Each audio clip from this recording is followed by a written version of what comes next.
नमस्कार. मी रामदास सावंत, प्रदेशाध्यक्ष जय हिंद गुंटेवारी सेना महाराष्ट्र राज्य तथा ग्रामस्थ शेळकेवाडी.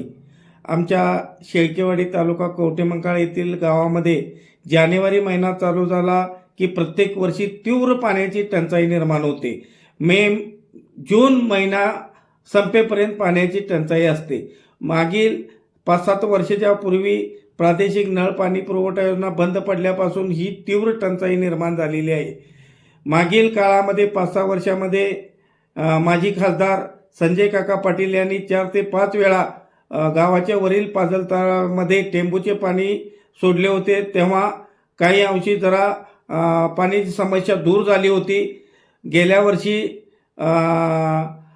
सुद्धा काही पाणी सोडण्यात आले होते, काही समस्या दूर झाली होती. पण आता टेंबूची योजना सुद्धा बंद आहे आणि जल जीवन मिशनचे काम पाईपलाईनच्या गलतान कारभारामुळे 3 वर्षे रखडले होते.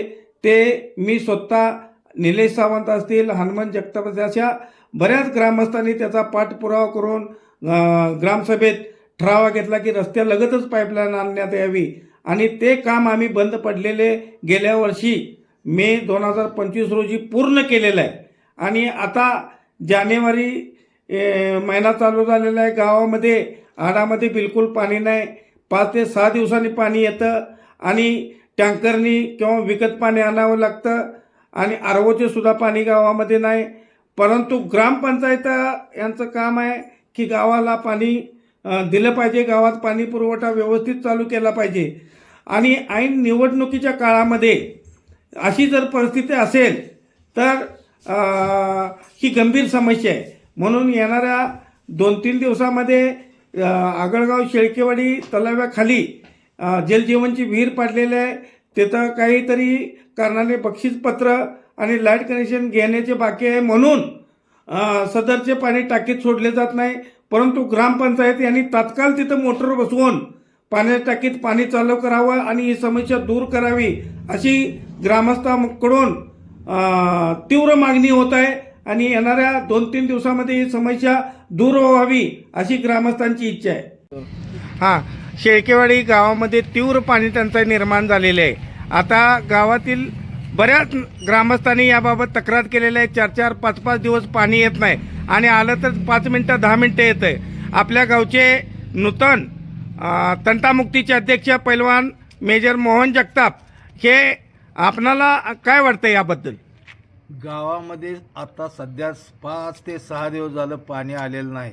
गावामध्ये पाण्याची भरपूर तीव्र टंचाई आहे. तसेच पंच कमिटीने जर पाण्याची 2 दिवसामध्ये सोय जर नाही केली तर आम्ही सर्व गावकरी मिळून हंडा आंदोलन केलं जाईल. धन्यवाद. हे हनुमंतराव जगताप आहेत. शेळकेवाडीमध्ये जानेवारी महिना चालू झाला की तीव्र पाण्याची टंचाई निर्माण होते. आता गेल्या 7 ते 8 वर्षापासून हीच परिस्थिती आहे. पाठीमागील 5 वर्षामध्ये ज्या वेळेला माननीय खासदार संजय काका पाटील होते त्यावेळेला 5 वेळे पाणी सोडले होते. गेल्या वर्षी आपल्या मतदारसंघाचे आमदार यांना विनंती केली असता त्यांनी 1 वर्ष वरील तलाव्यात पाणी सोडलेलं आहे. आत्ता सध्या गावामध्ये 5-5 ते 6-6 दिवसांनी पाणी येत आहे. लोकांना पाणी विकत घ्यावं लागत आहे आणि गेल्याच वर्षी पाईपलाईनचे काम पूर्ण झालेलं आहे. जलजीवनचे फक्त विहिरीमध्ये मोटर टाकून पाणी चालू करण्याचं आहे. तुम्ही घरपट्टी पाणीपट्टी प्रत्येक वर्षी वसूल करता, पण नागरिकांना ग्रामस्थांना पाणी वेळेवर देत नाही. मग ग्रामपंचायतचं हे महत्त्वाचं काम असतानासुद्धा ग्रामपंचायत असो, ग्रामपंचायतमधले जे पदाधिकारी आहेत त्यांनी गावाला वेठी धरण्याचा प्रकार केलेला आहे. तुम्ही त्या विहिरीचं बक्षीसपत्र घ्या, काही करा, पण गावाला पाण्यापासून वंचित का ठेवताय?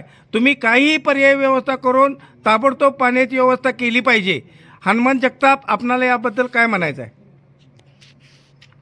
आता गेल्या वर्षी पाईपलाईन आणली, 1 वर्ष होत आलं तरी त्या विहिरीत मोटर सोडली नाही. गावाला पाणी नाही. आता 5-6 दिवस झालं गावाला पाणी सुटलं नाही. लोक टँकरनं पाणी आणून पैसे घेऊन टँकरला पैसे देऊन पाणी पुरवठा करतात. तरी सरपंचाने याच्या विरोध काही करून हे आम्हाला काही माहीत नाही. ते हिरीचं कसं आहे काय आहे ते त्यांचं त्यांनी बघून गावाला पाणी आणावे. मग आता 4 ते 5 दिवस झालं पाणी आलं नाही. आता तुम्ही बघितलं गावात टँकरनी लोक पाणी घेतात, 600 रुपये टँकरला घालवतात. आणि सरकारची योजना आली 50% पाणीपट्टी माफ, पण थकीत असेल तर. मग पाणीपट्टी माफ असून लोक पाणीपट्टी भरून सुद्धा प्रत्येक वैयक्तिक पैसे भरून पाणी विकत घ्यायला लागलेत. माता भगिनींना त्रास व्हायला लागला आहे. आरोची मिशनसुद्धा बंद आहे. आता आरोचं पाणी शुद्ध आणण्यासाठी आगळगाव, कुच्ची इथं लोकांना जावं लागतंय. मग शुद्ध पाणी जर लोकांना पाहिजे असेल तर ते आरोचं प्लॅन्टसुद्धा बंद आहे. मग तुम्ही तात्काळ पाणी सोडण्याबाबत ग्रामपंचायतला काय सांगणार? ग्रामपंचायतीने दृष्टीनं बघायचं ना, पाणी कुठनं आणायचं काय. ती घरपट्ट्या गेलं ते वेळच्या म्हणलं तिने पाणी कुठनंही गावाला पाणी त्याने 2 दिवसात आणलंच पाहिजे. पाण्याची सोय केली पाहिजे. नाही 2 दिवसात आणलं तर माता भगिनी सहित आपण हंडा आंदोलन करण्याचं गावातल्या ग्रामपंचायतचं आता मत व्यक्त केलेलं आहे. जर 2-3 दिवसामध्ये सुरळीत पाणी व्यवस्था नाही चालू झाली तर गावामध्ये मिटिंग घेऊन पुढील दिशा ठरवण्यात येईल. पाणी विकत घेतले का? कसं टँकर? टँकरला किती? 700? किती? अरे बापरे. मग पाणी किती दिवस आलं नाही? आता पाणी आता किती दिवस झालं आलं नाही?